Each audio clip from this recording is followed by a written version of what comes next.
नमस्कार मित्रांनो, महाराष्ट्र शासनाच्या आदिवासी विकास विभागांतर्गत कार्यरत असलेल्या शासकीय आश्रमशाळांमधील शिक्षकांच्या रिक्त जागा भरण्याची प्रक्रिया सुरू झाली आहे. प्राथमिक शिक्षक, माध्यमिक शिक्षक आणि उच्च माध्यमिक शिक्षक अशा एकूण 2421 रिक्त पदाची भरती होणार आहे. ही भरती नाशिक, ठाणे, अमरावती आणि नागपूर या 4 विभागामध्ये होणार आहे. नाशिकमध्ये 826 पदे, त्यानंतर ठाणेमध्ये 613 पदे, नागपूरमध्ये 514 पदे आणि अमरावतीमध्ये 668 पदे, म्हणजे 4ही विभाग मिळून तब्बल 2421 पदे आहेत. आता या भरतीमध्ये पेसा क्षेत्रातील 885 पदे तर बिगर पेसा क्षेत्रातील 1536 पदे भरली जाणार आहेत. म्हणजेच एकूण रिक्त पदापैकी मोठा हिस्सा बिगर पेसा क्षेत्रात आहे. प्राथमिक शिक्षकांसाठी मोठ्या प्रमाणात जागा आहेत. मराठी माध्यमाच्या प्राथमिक शिक्षणासाठी बिगर पेसा क्षेत्रात 862 तर पेसा क्षेत्रात 436 जागा आहेत. इंग्रजी माध्यमाच्या प्राथमिक शिक्षणासाठी पेसा क्षेत्रात 67, बिगर पेसा क्षेत्रात 161 जागा आहेत.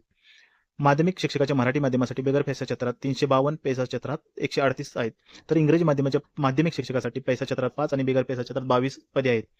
तर उच्च माध्यमिक शिक्षकासाठी एकूण 357 पदे उपलब्ध आहेत. यापैकी पेसा क्षेत्र 251, बिगर पेसा क्षेत्रात 106 पदे आहेत. यामध्ये मराठी, इंग्रजी, इतिहास, राज्यशास्त्र, भूगोल, अर्थशास्त्र, गणित, जीवशास्त्र, रसायनशास्त्र आणि भौतिकशास्त्र अशा विविध विषयांचा समावेश आहे.